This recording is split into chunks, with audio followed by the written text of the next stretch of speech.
Ya Allah, ya Allah, tut elimden, elim boştu. Dünyada tenhayım, yüreğim tek sana hoştu. Rahm eyle, affeyle, bilirəm gərgüsyanəm, şərmimdən giryanəm, əməlimdən peşmanəm.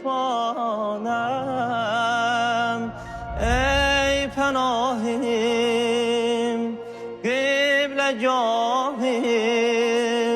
səzdəgahim, çox günahim, senden özge yok cumanim.